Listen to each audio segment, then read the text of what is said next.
Здравствуйте, вы смотрите «Якутия Лайв», с вами Ирина Ефимова. Джоан Кэтлин Роулинг, британская писательница, автор серии романов о Гарри Поттере, в одном из своих интервью сказала такую фразу: «Молодежь может не знать, что такое старость, но я ненавижу взрослых людей, которые забыли, что значит быть молодым». В связи с чем возникает вопрос, а какая она, современная молодежь Якутии? Как по мне, так целеустремленная, открытая. И современные молодые люди всегда готовы к новым свершениям. Уверена, что мою позицию сегодня поддержит мой сегодняшний гость, министр по делам молодежи и социальным коммуникациям Петр Шамаев. Здравствуйте, Петр Витальевич. Добрый вечер. Поздравляю вас с назначением на должность. Желаю успехов в работе. Спасибо. И хотела бы начать с такого довольно-таки философского вопроса, но для вас очень близкого. Вы ведь работали с молодежью не один год, и в студгородке, и вообще лидером были молодежным, да, и успели понять, как устроен мир современных ребят. Вот давайте представим среднестатистического молодого человека, вот, лет 15 или 20, чем они занимаются, как проводят свободное время? Ну, нынешняя молодежь, она очень открытая, да? Она очень, можно сказать, подкованная. Чуть-чуть они по-другому, наверное, смотрят на этот современный мир. Конечно же, свободное время они тоже проводят немного по-другому. Может быть, из-за этого у них больше информации, и у них больше кругозор. Это интернет, прежде всего, это социальные сети. Молодые люди, мне кажется, в основном пропадают в онлайн-играх. Это Dota 2 и танки и тому подобное. В принципе, все сейчас нынешнее молодое поколение у нас связано с интернетом. Ну и к этому как бы локдаун, ковид свою лепту тоже внесли, мне кажется. То есть с локдауном мы стали больше погружаться в интернет? Конечно, однозначно. И молодежь больше, чем вы считаете, чем старшее поколение? Ну и старшее поколение тоже, я думаю, не отстает, но молодежь, она сильнее, гораздо сильнее. Мне кажется, даже больше времени проводит в социальных сетях, нежели при живом общении сейчас. Да, им проще общаться через компьютер, через планшет, чем пойти к кому-то в гости и вживую, в реале увидеться. Но сейчас технологии же позволяют. Вы можете группу ребят собрать в одном гаджете и уже разговаривать там непосредственно. И о делах обсуждать какие-то новости. И уже не обязательно, как будто бы не обязательно личное общение и личные какие-то контакты. А вот, кстати, какие критерии молодежи? Это вот такое понятие, то есть вот вы считаете молодежь это до 30, до 35 или, как вот ВОЗ недавно сказал, до 40 лет? Ну, средний возраст людей, оно все же увеличивается. Мне кажется, до 35 лет можно считать молодежью. В последующем это, наверное, пересмотрят, если еще увеличение возраста, наверное, какого-то будет. Мне кажется, до 35 лет человек может считать себя молодым. Ну некоторые даже считают и в 50 то, что они молодые. Ну вот вам ведь ровно 35. Да, мне ровно 35. Вы чувствовали какой-то рубеж, вот, что все, я не молодежь? Нет, такого не было. Все время я среди молодежи, можно так сказать. Чуть-чуть я немножко отошел от работы с молодежью примерно 2 года назад, но все равно все мероприятия какие-то только есть, меня приглашают, всегда разговариваю. Я никогда не думал, как старик, может быть, вместе с ними, может, потанцую или там спою. Я себя к старикам и к старшему поколению пока не отношу. А якутская молодежь, она отличается чем-то от российской молодежи из других регионов? Я много не ездил, поэтому сравнивать, наверное, не могу. Я думаю, отличий немного. В принципе, все молодежь, она одинаковая, хорошая, как и там, как и здесь. Смотрите, социологи нам говорят, что часть прогрессивной современной молодежи все-таки республики уезжают. Они выбирают большие города-миллионники, лидируют Москва, Санкт-Петербург, Новосибирск. Вот что нужно делать власти, что нужно делать молодежной политике для того, чтобы вот это количество снизить? И нужно ли? Это необходимо, конечно же. Это очень большая работа, которая должна на самом деле делать все правительство, не только одно Министерство молодежи. От молодежи зависит развитие всего региона республики и страны в целом. Да? И если мы не будем оставаться на местах, то и в селах, и в районах наших развития как такого, я думаю, быстрого не будет. Все приходит с молодежью, все новые веяния, все новые движения. То, что вы сказали, оно, конечно, есть. Сейчас везде в интернете говорят, даже блогеры наши многие говорят, дают возможность рассказывать, как легче всего уехать из республики, там где-то самореализоваться. Но надо думать уже о том, как самореализоваться и давать возможность самореализации молодежи именно на местах. Сейчас это основной, мне кажется, основная наша цель, именно сделать вот такие условия, чтобы у нас на местах были и оставалась молодежь. И как-то, может быть, с блогерами поработать, чтобы они не о том, как уехать, рассказывали, а о том, как остаться и заработать, не знаю, там, определенные деньги, там, какой-то бизнес, может быть, создать. На самом деле экологические продукты, экологический туризм, они же все равно прибавляют в цене, и люди к нам все равно потянутся. Народу становится больше, а у нас стратегический на сегодняшний день ресурс – это территории. На одного человека у нас 3 километра квадратных. Поэтому этим надо пользоваться и осваивать свою территорию. Ну вот смотрите, если из Якутска, ну из других регионов люди уезжают в Москву, в Петербург и так далее, то из якутских сел молодежь уезжает в Якутск. Да. Вот, то есть все равно идет процесс урбанизации, централизации. Вот, о молодежи в селе я хочу спросить, да, насколько у них есть возможность для самореализации там, на месте? Вот сейчас для меня это основная задача – сделать это чуть-чуть больше, чтобы возможности самореализации были больше. Потому что мы видим, то, что они приходят сюда, значит, там недостаточные условия для развития молодого человека. Поэтому предстоит очень большая работа. И, конечно же, нужно думать о сельском хозяйстве, чтобы у нас в этом плане человек принес мясо и сразу же получил деньги, не ждал. И таких моментов очень много. Также школы, также медицина, все должно быть на местах. Люди сюда почему приходят?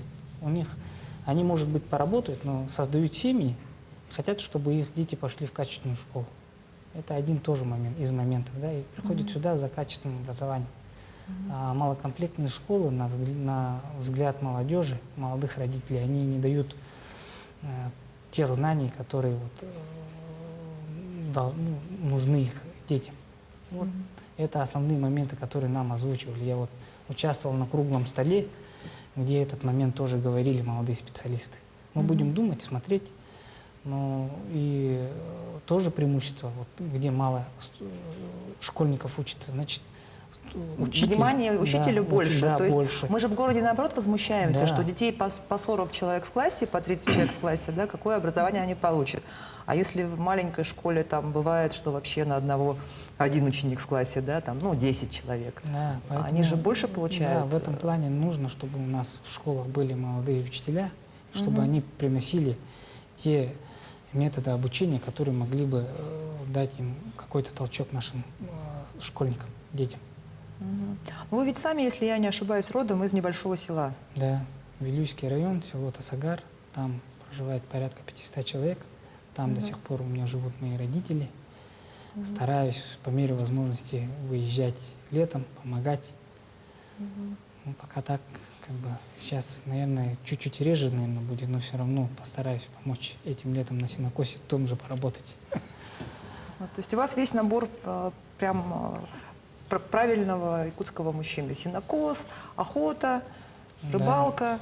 Да. Из охоты я предпочитаю, конечно же, это охота с ружьем. Рыбалка, она такая, параллельно идет. Вечером поставили сети, вечером, когда мы уезжаем, убрали, получается. А в основном я люблю охотиться на утку. Это у меня с детства. Наверное, я охочусь 6 лет. И, может быть, это бы не переросло бы в такое большое увлечение, но я жил в конце 90-х, в начале нулевых, там проблемы с продуктами были. И когда я приносил дичь какую-нибудь там, то бабушка всегда меня хвалила. А у меня бабушка была очень серьезной, очень строгой. И добиться иной раз похвалы, весь день проработав, невозможно. А вот когда утку убил? утку принес, Вот весь день даже вот соседям мог рассказывать. Поэтому это переросло в такое. И, конечно же, вот когда у нас патронов и много не было, и мы добывали только то, что смогли употребить. И вот все это вот я получил от своей бабушки и дедушки, можно так сказать. И это воспитание, наверное, да, я мог жить в деревне, как деревенский мужик. Ага. Вы знаете, когда я брала интервью у Сахамина Афанасьева, да, который сейчас депутат, он был тогда министром экологии, он сказал, что вот у него была охота прямо увлечением, но когда он стал министром экологии, ему пришлось с этим увлечением расстаться, потому что не сдал камильфо. все оружие, да, мне говорили. Я сам по профессии Вот, вы эколог. эколог, я к чему Да, веду. все мои друзья охотятся. Охотятся, говорю, инспектора, работают, работают непосредственно вот в сфере экологии. Они говорили, да, рассказывали, то, что когда Сахамин Иванович пришел, стал министром, он сдал все свое оружие и уже больше не охотился. Ну, то есть вам повезло, что вы по профессии не стали работать, а пошли в молодежное движение. Я думал, все равно... Можно охотиться. Ну, когда есть период охоты, я думаю, надо охотиться. Я думал все равно то, что... Понимание было то, что в скором времени экология станет одним из таких ключевых направлений, где будут рабочие места. Я шел на это, с нацелом на это, то, что я трудоустроюсь гарантированно, когда закончу. И все же я вот люблю быть на природе. И это тоже оказало немаловажную роль при выборе профессии. В отличие от своих сверстников, наверное, я уже определился, кем я буду в 8 классе. Я уже твердо знал, куда я пойду, какие предметы я буду сдавать. Вот тогда ЕГЭ был первый раз. Вот я называю себя поколением, где ставят эксперименты. Мы вторые были, наверное. По ЕГЭ? По ЕГЭ, да. Там ГИФО было, все остальное было. И примерно я знал и уже готовился с 8 класса и с 9 класса плотно. Конкретно именно то, что поступило. На экологию именно, да? Да. Это было тогда только-только открытие. Когда я пришел, это первый выпуск был со мной. Я первокурсник, а там уже первый выпуск, пятикурсники были. Ну, именно в Якутском, Да, Якутский госуниверситет тогда. Северо-восточный или он тогда Якутский еще был? Якутский госуниверситет. Госуниверситет. Да, имени Максима Кирилловича Мосова. А какие задачи сейчас стоят основные перед министерством вашим молодежи и социальных коммуникаций? Ну, то, что я озвучил, это чтобы наша молодежь могла оставаться, были условия для того, чтобы они оставались в селе. Хотелось бы, чтобы наше министерство, наверное, стало открытым, одним из открытых министерств, когда к нам могут прийти молодые люди и высказаться, и какие-то, может быть, проекты. Не обязательно вот решение определенных проблем, а именно поддержка их проектов. В принципе, инструменты есть достаточные. И основную задачу я вижу в министерстве — это работа с НКО и общественными организациями. Общественных организаций должно быть много, потому что молодежи много.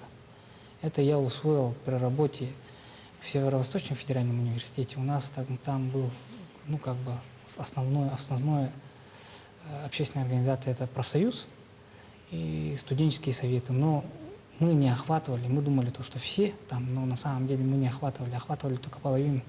И пришлось уже там союз чтецов, там, ДНД, каждый, чтобы мог пойти в общественную организацию по своей душе.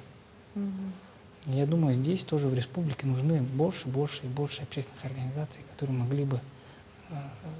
Чтобы люди объединялись, да, в общем, да? Да, и работали вместе все-таки. Именно жизнь вот такая в общественных организациях дает людям возможность разговаривать, раскрываться. И я думаю, даже пресловутые вот эти связи, они появляются именно тогда.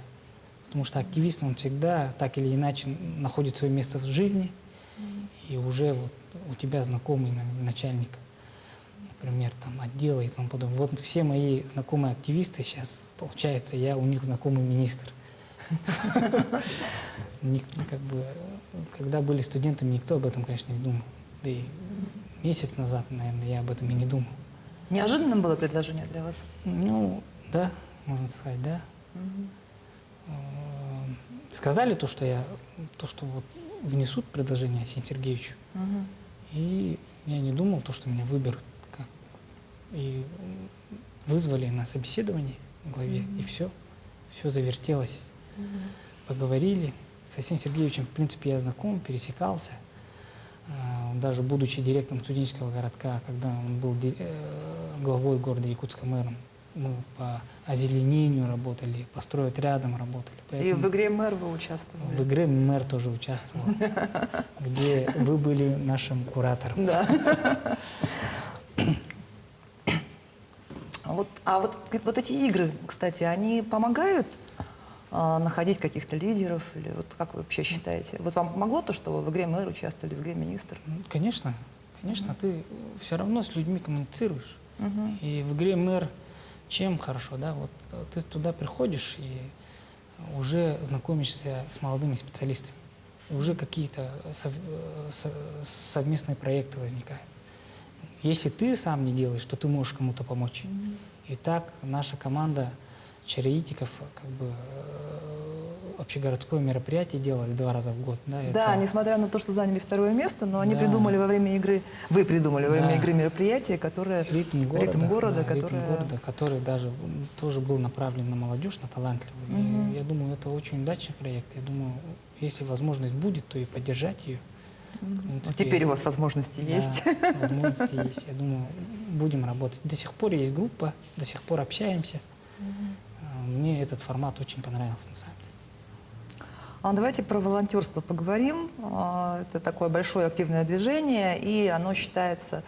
Ну, вот ваше министерство его курирует вообще. Вот, расскажите, как работает волонтерская школа и вообще, вот, ну, насколько она востребована, насколько это нужно? Волонтерское движение на сегодняшний день очень востребовано. Оно уже стало, мне кажется, частью нашей жизни. Да? На сегодняшний день, если посчитать, порядка 4000 человек прошли через наши волонтерские организации по всей республике. На сегодняшний день активных волонтеров у нас 1718 человек, если я не ошибаюсь. Это по всей республике. Они на контакте. Если вдруг у нас появляется какой-то авральный режим, то они все готовы выйти и помочь нам. Но волонтерское движение, оно раньше как было? Оно возникало только во время Детей Азии. Сейчас оно круглогодично работает. Я думаю, она только на стадии формирования. Я думаю, это будет такое движение, которое в последующем сможет развиться во что-то большее. Я думаю, это... Тем более люди приходят по зову сердца и работают бесплатно. Волонтер — это так же. Человек приходит и без оплаты работает. И таких людей на самом деле очень много. Их надо объединять, их надо помогать. Надо, я думаю, даже какие-то предложения у них собирать по той или иной проблеме. И наш волонтерский корпус эти предложения по работе и улучшению тоже как бы учитывает. Отдельно у нас стоят это волонтеры-медики. Их на сегодняшний день у нас задействовано 151 человек.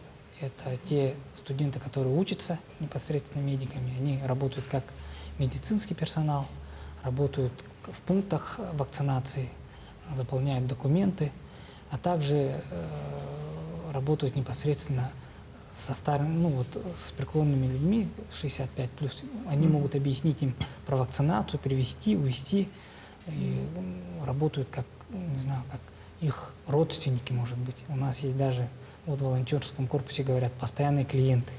Уже ждут звонка. Вот сейчас позвонит наш дедушка, или уже покупают. И каждый месяц, каждую неделю. Слушайте, это что-то такое тимуровское движение. Да, Вот было в советское время, когда бабушек, дедушек опекали тимуровцы. Это вот что-то похожее, да? Но надо на самом деле эти положительные аспекты вот той жизни надо сюда тоже привносить в нашу жизнь и использовать, мне кажется.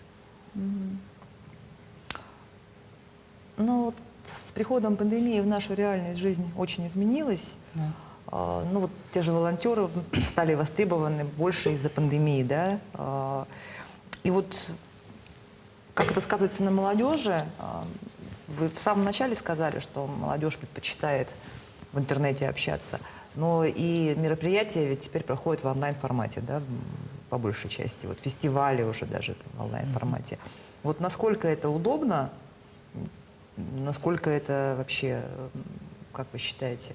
На мой взгляд, чуть-чуть все-таки общение, даже вот на уровне руководства, общение через Zoom немного приелось. Мы же не о всей, может быть, молодежи сейчас говорим, а о активной части, которому нужны встречи, которому нужно живое общение. Я думаю, надо как-то вот через это переступить и уже встречаться вживую. Потому что могут быть такие моменты, когда вот в режиме видеоконференц-связи человек не сможет задать вопрос, который хочет задать лично, например, спикеру. И даже вот игра «Мэр» тот же. Мы к вам подходили, мы отходили в сторонку, и вы объясняли. То же самое сейчас. И если человек даже вот хочет поговорить, там не всегда получается. Особенно у нас это сельская молодежь. И сельская молодежь все-таки обмен опытом, они сейчас варятся в своем собственном котле как-то обособленно, никуда много не ездят. Надо, чтобы они все-таки встречались, и какие-то совместные мероприятия общереспубликанского масштаба должны быть. Это на мой взгляд. И мы, наверное, будем добиваться этого как-то вот с учетом всех ограничительных мер, с учетом вакцинации, проводить какие-то вот мероприятия вживую. Это очень важно. А как вы считаете, современная молодежь, она нуждается в системе наставничества? Вот, или это уже прошлый век, информации в интернете полно, можно там что угодно найти, кого угодно послушать? Наставничество необходимо. Это тоже по опыту своей прошлой работы, я говорю. Да, вот те общественные организации, у которых были наставники, взрослые люди, которые могли поддержать, могли помочь, говорили какой-то совет, там, направить, да, какой-то. Все-таки у взрослого человека есть больше опыта жизненного. Или даже уладить просто-напросто конфликт внутри коллектива. Наставники нужны. Есть, конечно, коллективы, которые работают сами, но наставники по большей части, они необходимы, на мой взгляд. И вся моя предыдущая работа говорит о том, что общественные организации с курированием взрослого человека добиваются больших результатов и успехов. Может быть, гораздо быстрее даже. Но Министерство по делам молодежи и социальных коммуникаций курирует еще и гранты, в том числе гранты главы республики. А вот как вы думаете, какая сфера сейчас больше всего нуждается в развитии и в поддержке при помощи грантов? Ну, это зависит от тех людей, которые подаются, наверное. Вот я по количеству, к сожалению, не ознакомился, насколько было больше в той или иной сфере. Но я знаю то, что в культуре очень много грантов, в сфере культуры, да, и дистанционного обучения на сегодняшний день. Я думаю, это время такое диктует такие, как бы, да, онлайн-семинары, онлайн-встречи такие. Я думаю, но по грантам чуть-чуть надо направление сделать, на мой взгляд, в сторону поддержки именно развития общественной организации как такой структуры, которая могла бы взять на себя определенную ответственность. Где-то там поволонтерить, это один момент. Это по грантам надо помогать строительным отрядам, по грантам надо помогать студенческим каким-то движениям, чтобы они могли реализовывать свои проекты во благо нашей республики. Насколько мне известно, волонтеры в Якутии активно помогают с вакцинацией. Есть даже отдельный такой штаб и проект «Мы вместе», который курирует. Проект «Мы вместе» это мы называем в общем. Проект «Мы вместе» — это работа со старшим поколением, 60+, да? Потому что некоторые не умеют пользоваться приложениями, которые могут даже, вот, грубо говоря, скачать Сбермаркет и работать с ними, ну, заказать там еду. Поэтому мы работаем с ними. У нас есть уже контакты, с которыми мы работали все эти 2 года. И с ними как бы отрабатываем. Есть волонтеры-медики, вы правильно сказали, 151 человек у нас задействован в вакцинации и в работе вот, заполнения документов, и 82 человека, они работают как медицинский персонал. Вот 151 сидят тоже в колл-центрах по поликлиникам, они обзванивают тоже людей, рассказывают о точках вакцинации, могут записать на вакцинацию, могут сопроводить на вакцинацию. Привести, увести пожилого человека. И потом немаловажный фактор тоже, вот, помочь по распечатке QR-кодов. QR-коды у нас приходят в госуслугах, а некоторые пожилое поколение у нас пользуются кнопочными телефонами. И сразу на месте уже распечатывать и давать на руки человеку, который там есть. Но даже если со смартфоном, все равно очень сложно вот это Да, вот да. найти там. Например, мама у меня просила, хотя у нее смартфон, но она просила найти вот где там этот код. Но помимо добровольческих, волонтерских организаций, у нас много других молодежных организаций, объединений. Вы сами сначала сказали, что объединений должно быть много, чем больше, тем лучше. Вот, то есть вы намерены всех поддерживать, да? Тем или иным образом? Да, конечно. Я намерен всех поддерживать, работать со всеми. Я совершенно открыт. Ко мне уже обращаются вот, посредством Инстаграма, в директ пишут. Несколько встреч я уже с руководителем провел, разговариваю. В принципе, я намерен, чтобы у нас общественных организаций становилось все больше и больше. Вы ведь долго работали в СФО. Вот что вам дала эта работа? Ну, очень много. Работа под руководством такого руководителя, как Евгения Исаевна, она дает очень много, это однозначно. Я, когда пришел после школы, вот, работать в СФУ, в департаменте внутренней политики, мне ничего не показалось вот, сложным. Я уже был готов к определенным моментам. Даже какая-то часть Дома правительства вот, в сфере канцелярии перекочевала, наверное, в Северо-Восточный федеральный университет. А также знакомства. Это каждый год мы выпускали очень много студентов и с университета тоже.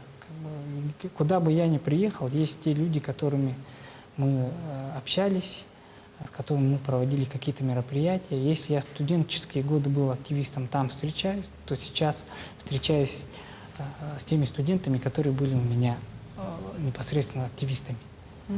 И мне очень легко работать на самом деле. И даже сейчас я их встречаю в администрациях, в школах. Поэтому университет — это такая школа, которая дает молодому специалисту очень многое.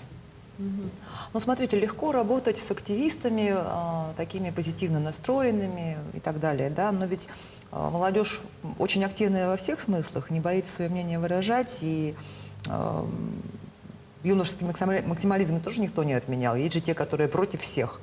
Вот с ними как работать? Или вы, или игнорировать, или что? Именно такие студенты, именно такая молодежь в конце концов становится тем движущим элементом, моторчиком, который в конце концов и развивает движение. Я со всеми работал. У меня активистами стали те студенты, которые тоже открыто выражали недовольство работой. Я говорю, ну хорошо, давай поможем, решим этот вопрос. Что вас не устраивает? Когда студент вникает в вопрос и начинает понимать, почему мы это сделали, они на самом деле какие-то решения нам говорили, и мы это как бы вводили в работу, и это в последующем играло только в плюс. То есть вы их на конструктив выводили, получается? Конечно, со всеми надо разговаривать. И люди, на то они и люди, чтобы вот договариваться, находить какие-то консенсусы. И нету такого, чтобы всегда против всех. Были даже такие студенты, которые говорили то, что они анархисты, но в конце концов они становились моими активистами. К любому человеку есть подход, просто надо работать, разговаривать. А давайте поговорим о молодежном правительстве. Вот насколько его влияние вообще реально, насколько ребята могут внести свои предложения, их услышат, или это просто для того, чтобы ребята тренировали свои навыки, там какие-то публичных выступлений, там тех же коммуникаций, чтобы в дальнейшем стать политиками? Это реальный инструмент. Они работают сейчас, вот я с ними знакомился, с руководителями, они только формируются, новый состав как раз-таки. Я буду работать с новым составом, и они только начинают входить в курс дела. И я думаю, вместе с ними тоже буду входить в курс дела. Я бы хотел, чтобы молодежное правительство, вот ребята, которые там работают, там же со всей республики. Молодежное правительство не только здесь есть, но и есть и в районах. И эта молодежь, я бы хотел, чтобы она научилась брать на себя ответственность и решать проблемы, которые стоят остро на местах. С тем же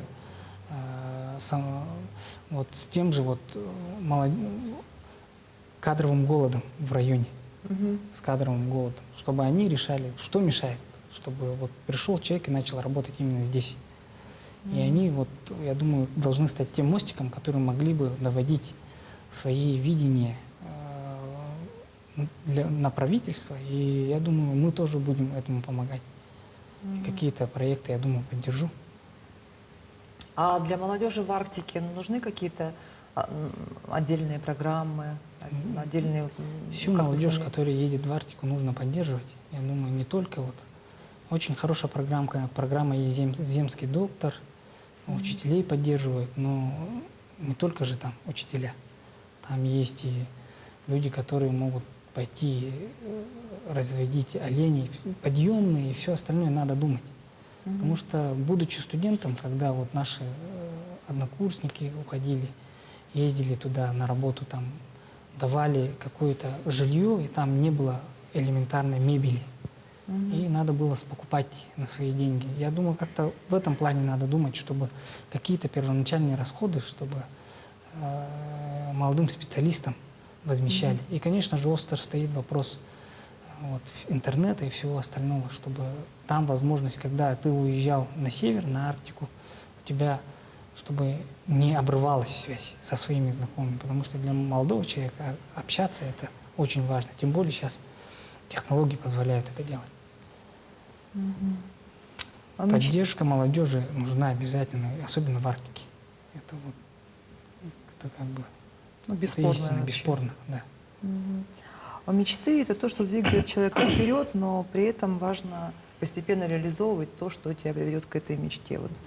А у тебя есть мечта, которая удалось сбыться и которой можно гордиться? У меня одна мечта. У меня пример такой. Я бы хотел, наверное, стать лучшим в мире дедушкой для своих внуков. Вот у меня такая мечта, потому что у меня был дед, я был ребенком дедушки. Всегда он меня выслушивал, и всегда у него было время на меня. Может быть, основную воспитательную деятельность он провел. Мы были с ним очень близки. Как мог, он мне объяснял какие-то вопросы жизненные, даже до веры иногда доходило, до цвета травы. На спине он меня в соседнюю деревню увозил, чтобы познакомиться со своими родственниками. И хотела бы, чтобы чтобы у меня вот внуки тоже как бы оставалось такое мнение обо мне. И хочу, чтобы для них я был таким человеком, который исполнял их какие-то маленькие просьбы, учил их чему-то. И, может быть, у них будут родители, я буду нещадно их баловать. Я думаю. Хотя сейчас со своим сыном я вот более-менее сдержанно общаюсь, может быть, потому что это мальчик. А с дочкой? Дочка тоже буду баловать, наверное. Для дочки. Вот мы очень долго ждали ребенка, 7 лет. И это долгожданный ребенок, поэтому приходится, наверное. Я думал, наверное, было бы хорошо, если бы это была дочка, и можно было бы баловать ее, да, безостановочно. А тут парень, надо быть более-менее таким, чтобы он вырос настоящим мужчиной. Показывать пример. Конечно, показывать пример, чтобы он не был тряпкой. А супруге расскажешь, у вас какая-то особенная история знакомства? Нет, знакомство было обычным. Мы познакомились в общежитии в 17-м корпусе. Это мой второй дом. Я об этом корпусе всегда как бы к себе домой хожу. Матрена Андреевна тогда была нашим комендантом, и она до сих пор там комендант. Мы познакомились, она была первокурсницей, я 4-й курс. И через 5 лет вот дружбы у нас образовалась семья. Ну и какие планы на ближайшее будущее? На ближайшее будущее планы — это работа. Максимально отдаться этой работе. Хотелось бы, чтобы какую-то пользу принести нашей молодежи. Хотелось бы, чтобы я был им полезен. Хотелось бы, чтобы остался какой-то позитивный след во всем этом. Ну что ж, надеюсь, что все сбудется. Спасибо, что пришли к нам, поделились вашим мнением. Желаем успехов в вашей работе. На этом выпуск нашей программы подошел к концу. Это была программа «Якутия Лайф». Меня зовут Ирина Ефимова. Смотрите нас по будням в 19:15. Расскажем, чем живет Якутия.